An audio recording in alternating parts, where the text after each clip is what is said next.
Hi friends, माझ्या मी अन्नपूर्णी या YouTube चॅनेलवर तुमचं सर्वांचं स्वागत आहे।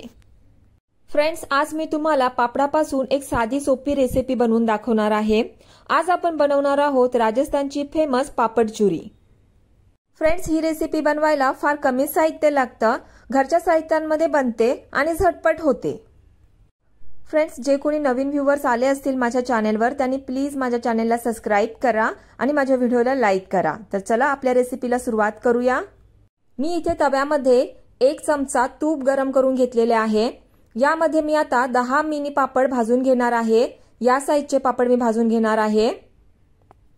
मी इथे उडीद दालीचे पापड घेतलेले आहेत आणि लिज्जतचे पापड आहेत। हे तुम्ही दुसऱ्या कोणत्याही ब्रँडचे पापड घेऊ शकता। तुम्हाला जो ब्रँड आवडत असेल त्या ब्रँडचे पापड घ्या किंवा तुम्ही घरात बनवलेले पापड सुद्धा घेऊ शकता। आपल्याला इथे पापड दोन्ही बाजूने क्रिस्पी होतपर्यंत आणि गोल्डन ब्राउन होतपर्यंत भाजायचे आहेत।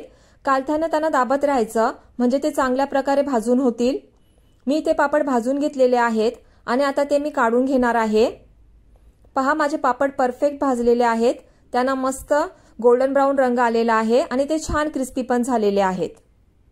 अशा प्रकारे मी सर्व पापड भाजलेले आहेत आणि आता हे सर्व पापड मी चुरून घेणार आहे। पहा, अशा प्रकारे पापड चुरायचे आहेत। आता मी यामध्ये काही मसाले घालणार आहे। मी इथे अर्धा चमचा लाल तिखट घेतलेला आहे। त्यानंतर मी यामध्ये अर्धा चमचा चाट मसाला घालणार आहे। त्यानंतर मी यामध्ये अर्धा चमचा जिरा पावडर घालणार आहे। चवीपुरतं मीठ घालणार आहे। आता मी यामध्ये थोडी मिरची कापून घालणार आहे। मी इथे एक छोट्या साईजचा कांदा कापून घेतलेला आहे। मी इथे एक छोट्या साईजचा टोमॅटो घेतलेला आहे। टोमॅटोच्या बिया मी काढून टाकलेल्या आहेत।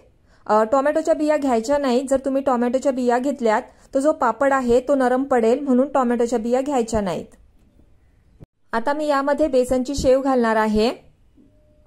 थोडीशी शेव मी नंतरला ठेवणार आहे।